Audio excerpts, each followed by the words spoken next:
Oh, hello there.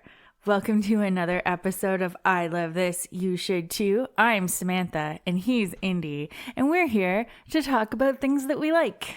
Or perhaps things that we love. Things that we love. It's yes. right in the title. True. Yes, absolutely. And so this is one of our shorter episodes where we're both going to do a spoilers-free thing of the fortnight.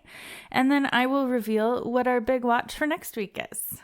Oh, exciting. We don't have a theme right now because we're going old school. We're not really old school. We're doing the new style of, hey, this is something I like. Let's go. Let's watch it. That's a philosophy, right? This is something I like. Let's go. Let's go. Yep. So here we go. Yeah. What's your thing of the fortnight? What have you been into? So I read a book. No one's surprised. And it's called When the Day Comes by Gabrielle Meyer. It is one of 4 books in the Timeless series, and it's about Libby, who can live 2 lives at once. She goes to bed in one life and wakes up in 1774 Colonial Williamsburg. And when she goes to bed there, she wakes up in 1914 New York City. Okay, first I had to stop you right here. Have you either talked about this book before or something that has an almost identical plotline? I don't know, maybe. Wait, what's the deal with Outlander? Oh, she time travels. Okay, maybe I'm just thinking of that. Maybe you're just thinking of Outlander. But that's sexy with kilts, and this is sexy with not kilts. Not kilts, yeah. Okay. It's not very sexy. This isn't a sexy one. All right. But yeah, so she lives both of these lives until her 21st birthday when she chooses which one she wants to live in forever. Oh, that's the way to go. Yeah. That would be fun. So she gets to live in both, and both have their kind of bonuses and like high points. Her mother is in Colonial Williamsburg with her 2 sisters who are not time travelers. And her mother chose to stay in Colonial Williamsburg because she was pregnant with her children. Oh, I wouldn't choose that one. You wouldn't? No. Oh. I'd go more modern. Yeah. But in 1914, her mom is like a horrible social climber who really doesn't like her daughter at all. Yeah, but there's indoor plumbing. True. Yes. And I believe electricity. 1914? Yeah. Depending on where you live, yeah. True, yes. But they are very rich. So then, yeah. Yes. So she goes back and forth, and she is really set on one timeline over the other until something happens, and she has to decide where she wants to live forever and what she wants to do. So it was fun going back and forth and it was almost like a pros and cons list that she was building throughout the book. And then you kind of, as the reader, decide like, this one sounds like way better. And then she makes her decision, and there's a really fun twist at the end. And I'm not going to tell you what it is because it'll ruin the book. That makes sense. But I really enjoyed it, and I kind of thought I knew where this was going. And then in the last 200 pages or 100 pages of the book, there's this big twist, and it's a really lovely way to end the book. But then this is part 1 of a series? Yes. So is it the same person? She's in it. Okay. Yes. But it's another time traveler later? It's another time traveler later. All right. So she's in, Libby is in the second book, but is not like the main character anymore. Do you know if it's a similar circumstance where someone has to pick between 2 lives? Yes. I really do like that premise. That is a lot of fun. Yeah, because it's not just like, oh, back and forth, back and forth. It's like, I do this for one day, and then I do this for one day, and you have no control over it, but you do get to live 2 very cool lives. What would you do in that circumstance? How would you go about making your choice? I don't know. Because in one life, you have your mom and your sisters who you love, and then in another life, you have wealth and an easier life, but your mom is horrible and you're being married off, basically. I would, in the past life, try to hide treasures for myself in the future to be rich from, because I'd have all these artifacts. Yeah. And then learn stuff in the future that you could use in the past, where you would appear like a genius, although you run the risk of being a witch. True. Yes. Which is always a concern. It is always a concern. And Every day of my life, I'm like, oh, I hope people don't think I'm a witch. but yeah, you can't try and change either timeline, or else you get stuck in the other timeline forever. So you've like made your choice then. Oh, okay. So well, if anybody's like, so there's someone out there that there's a cosmic referee to this. yes, Okay, well that makes it trickier. There's And like- she knows the rules? yes, Who tells her the rules? her mother Okay. because she's from a line of these. Yes, so this is like a thing that happens in their family. Gotcha. And you're like marked with a birthmark, so your mother who gave birth to you like knows that this is a time baby. Yeah, because you also have the same birthmark. One of those time babies. you hear Those so much time about. babies. So yeah, I really enjoyed this premise and the fact that you get to choose once you're like an adult. And the only thing I took issue with was like, you never get to sleep. I like how the downside to you is the upside to me, which Yeah. seems right, because I was just thinking like this would be great because you get to learn twice as much Yeah. in your life, and you look at it as being terrible because you get to sleep not as much. Yeah. Although, aren't you? Your body is still sleeping. I guess. But you enjoy the actual act of sleeping, which I don't. Yeah, I do. You can, in your later timeline, do research, but you can't do anything to change the earlier timeline. Okay. Even if you can research what's going to happen, which her mother is like, don't do it. But you could learn how to do things that people in your past time don't know yet. Yes. So the mother came from, I think 1991 was her other timeline. Oh, that's funny. So she had like the blacksmith make like a waffle iron that goes over the fire. And like she has some like little things that she like really misses. And she's like, let me show you guys something around the campfire. Yeah. And then just starts playing Nirvana. Yeah. So you do get to like know some things from the future that can help you in the past. Yeah. Yeah. Which is kind of fun. Or in today's world, if you were back in the 1800s, you learn all these techniques and you could be like an artisan light bulb maker now and charge so much for stuff, because people are like, wow, that's cool because it takes a long time and it's not great. Yeah. So this is When the Day Comes by Gabrielle Meyer. I like that premise a lot. What is the kind of tone of the book? Is it fun? Is it dramatic? Is it romantic? It's kind of fun and dramatic. Okay. Because in the later timeline in 1914, her mother is set to like marry her off, and she's very worried about what'll happen if she gets married off, and she doesn't want to marry this like old duke or marquess or something. He's like noble. So she's like really worried about that timeline, and she's also really worried about her family in the other timeline. Yeah. And if you choose one, do you know what happens to your past self? Do they just die on their birthday? Yeah, they just die. Okay. Yeah. Cool. That's kind of grim. Yeah. So she knows that like either way, people that she loves are gonna be sad Right. and like affected by her death. But they love her less than the one. Yeah. But she has her maid, her like lady's maid is her best friend. So she knows that like she would be very sad. That's kind of sad when you know, like, oh, the only person that loves me is my maid. Yeah. Yeah. Well, I have some follow-up questions, but I think they're not ones you can answer here. I'm probably not going to read it, so you can spoil it for me. Okay, we'll talk about this later. But yes, I really enjoyed it. I do always have the issue in time travel books or movies or whatever where you're like, oh, which would I choose? And then you realize, well, I am a brown man who speaks English best. I can only go forward. The furthest back I could go was like 1975 to have a decent life. Right. Yeah, that's a little different.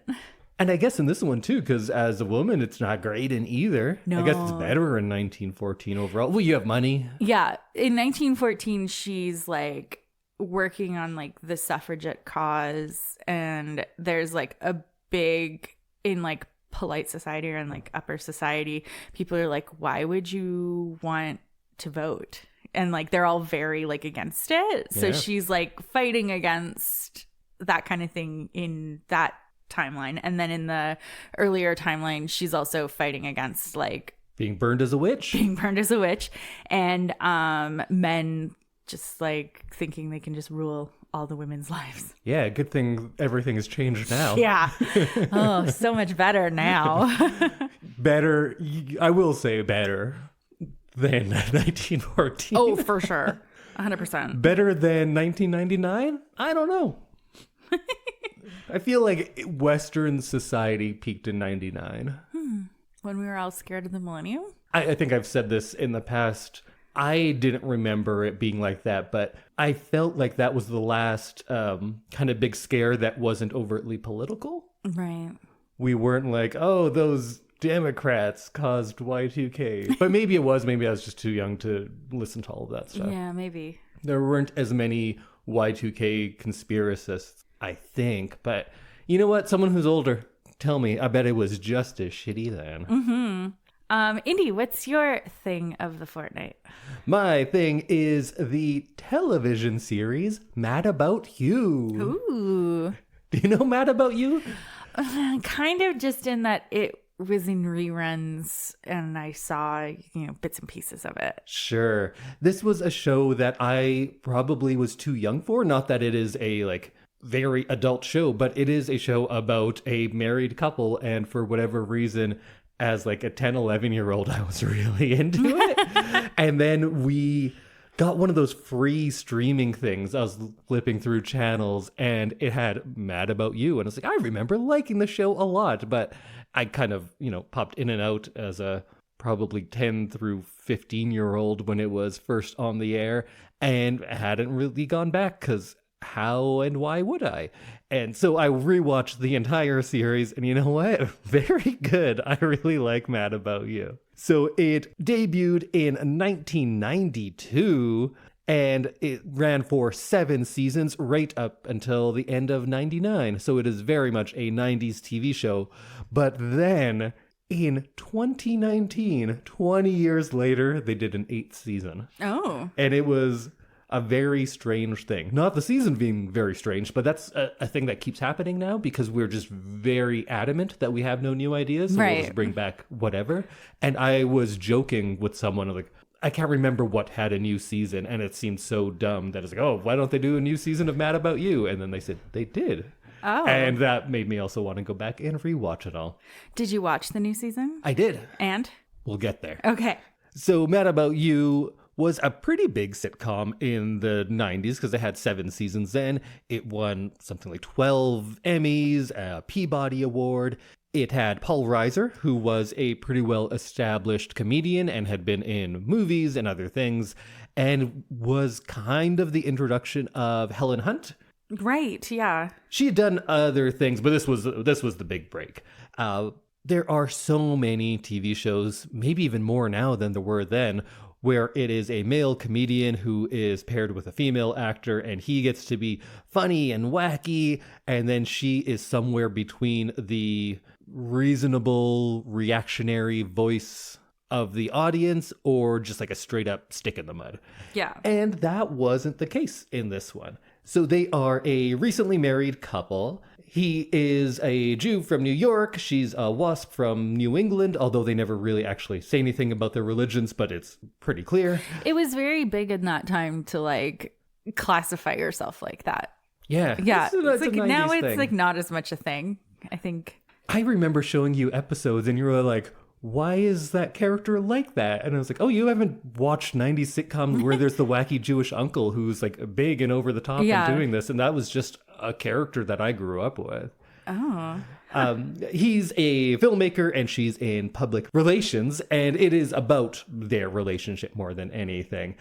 It's pretty much a standard multicam sitcom, but it's surprisingly innovative and inventive, I thought, upon rewatch, because I don't expect much from this type of show, a sitcom. I don't watch anything with a laugh track. I can't remember the last time. I can't watch anything with a laugh Wait, track. does this have a laugh track? You know what? I'm not even sure. Oh, it must, because it's a must. 90s sitcom. But they are often trying things that a lot of other shows aren't trying. Like in the first season, there's an episode that the full thing takes place on a train car to an event and then on their way home from the event. But we don't get to see the event. We just hear them talk about it. Oh. There is an entire episode where they're getting ready in the morning and the doorknob falls off their bathroom door and they get locked in there. And the whole episode's just them chatting in the bathroom, trying to get out sometimes, but sometimes just talking. Later on in maybe it's the 6th season, there's this one episode where now they have a baby. They're trying to make the baby sleep through the night and not go in and check on her when she's crying. And they just wait outside the door. And the whole episode is one shot with no cuts about them like debating, should we go in? Like, what kind of person does that make me? And the stress of being a new parent and going through all of that. And Cry It Out was a big thing in the 90s. I'm going to start telling people that more often.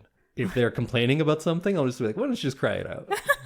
I don't know how well that'll go for you. Well, it's probably going to be to you, so you tell me how well it's going to go.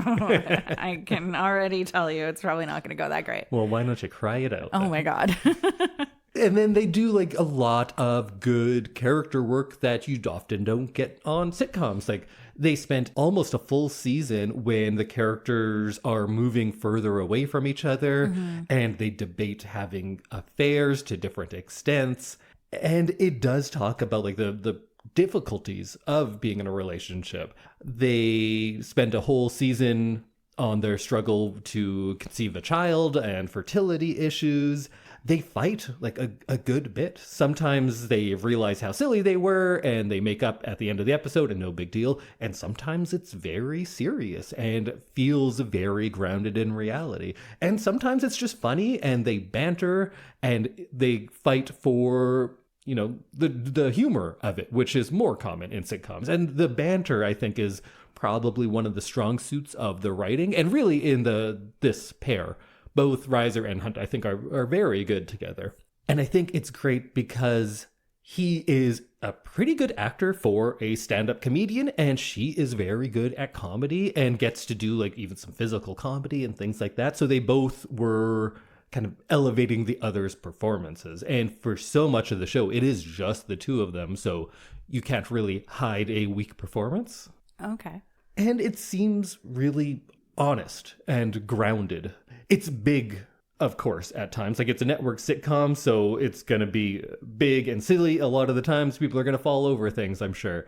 But the stuff that sticks out to me is all of the small stuff. And I think it's relatable to anyone who is living with their partner at any stage of their relationship. Because at the beginning, you get all of those new things. And then as the show gets on, they kind of start, like, grating on each other for things that have been going on for years. I remember showing you a bunch of the cold opens and nothing else. Yeah. I just skipped through a bunch of episodes because every episode for a while was starting with the cold open, somewhere between 5 and 45 seconds.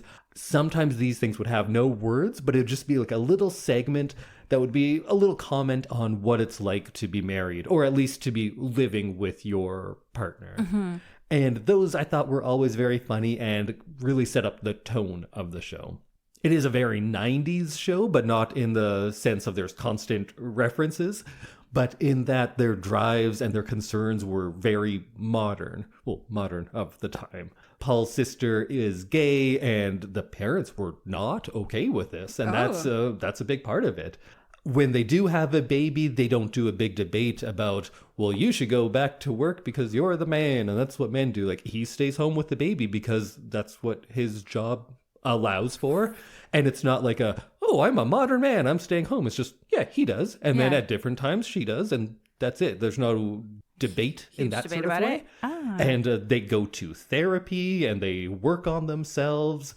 Also, though, I kind of think when they have the baby, that's when the show gets on a steady decline towards the end.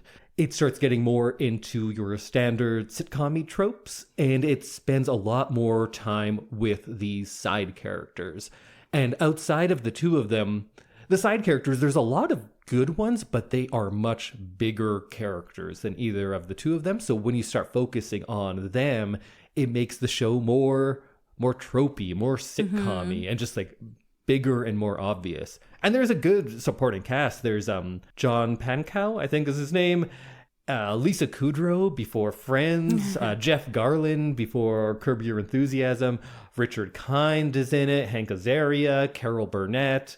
So it has some very talented people, and they are funny. It just makes the show a lot bigger. And in earlier seasons, they would pop in and out, and you're like, oh, that's the wacky neighbor, that's my wacky cousin, so it's not as big of a deal. But then when you start focusing more and more on those characters, it makes everything a little bigger. And after 7 seasons, they had this finale, which I did not care for. It was ambitious, but it's probably 25 years or something of what happens to them after. And it gets a little sad, and then it gets a little weird. But then when they released this new season in 2019, they pretend that finale never happened. And the season kind of does what that finale did, but over a season, and takes it in a different direction, but is of the same sort of thing, because that child they had is now going to university. Oh, big jump. Yeah, well, it's 20 years. I guess, yeah. So they're now dealing with it being just the two of them again. So it's kind of a good place for us to come back in, because it was just the two of them, and well, it's a baby, but it is still kind of, the two of them, the only two talking people. And now it's that again. And the new season was fine. It's not bad, but it wasn't very good. It wasn't necessary. Well, I guess not, but I did like ending it with this over ending it with the actual finale. Oh, okay. But it seemed like just a season, which I think that's kind of a good thing. If you liked the old ones, you'll like this one. It's not big and doing something new. It's kind of just doing the same thing. Right. Which I appreciated, but it's also not terribly memorable. So if you like the show, watch the new season. But of course, if you don't like the show, I guess you wouldn't watch the new season anyway, because you didn't even like that show. Yeah. So don't expect anything very different. True. Either way, as far as a multicam sitcom goes, I think Mad About You is pretty solid. So go check it out. I don't know where. You figure it out. Well, Sam, we talked about our favorite things lately. What is going to be my new favorite thing that you love so much that we're going to be watching for the big watch? So we are going to be watching a new film from 2020. Oh my God, it's 2025. It is. Okay, from last year. Way back in 2024. Way back in 2024. We are going to be watching the romantic drama film It Ends With Us. Oh, so this is one I've heard about twice now on this very show. On this very show. So you talked about the novel first. I did, on episode 168. All right. And then we can go back and listen to that. And you used the movie as your thing of the fortnight earlier, right? I believe so, yes. All right. So this came out in August of 2024, and it is based on the 2016 novel by Colleen Hoover. It stars Blake Lively as Lily and Justin Baldoni as Ryle Kincaid. And it also has Jenny Slate and Hassan Minaj in it. And it's fun, but it deals with a very serious topic as well. And I think they struck a really good balance between those two. You get Jenny Slate as the larger-than-life best friend. You get Justin Baldoni as a very serious neurosurgeon. And it centers on Lily, who is in a relationship with neurosurgeon Ryle Kincaid. And things get difficult when her high school love interest Atlas re-enters her life. Atlas? Atlas. Atlas and Ryle? And Lily. Yeah. Okay. It's fun. And I think it's also very serious in parts, but I think they did a really good job. Blake Lively is fantastic. And I don't want to tell you too much, because I think that'll give away too many things and you're about to watch it. Right. But I definitely want to let everyone know that there is physical domestic violence in this movie. So all right. Just watch out. It's not quite as graphic as the book. I think just because of like ratings and stuff. But I definitely recommend it as a watch. So we're going to watch it for next week. Do you know if this is available anywhere for streaming for folks? It is on Crave. So if you have Crave, you can see it. And then it's available for rent pretty much everywhere. Yeah, so it's available places. And if you need a copy, send us a message. Oh, yeah, we can do that too. We're going to be watching 2024's It Ends With Us. I'm happy that I don't remember too much from your pitch as the thing of the fortnight. So I'll just go into it fresh. The big question is, how long is this movie? It is 2 hours and 11 minutes. Well, that seems too long. It is very long. I don't even know what it's about. And I'm like, that seems too long for this. Do you know anything? Actually, we'll get into this next time. Okay. Okay, well, we will see you next week when we talk about It Ends With Us. Bye, everyone. Goodbye.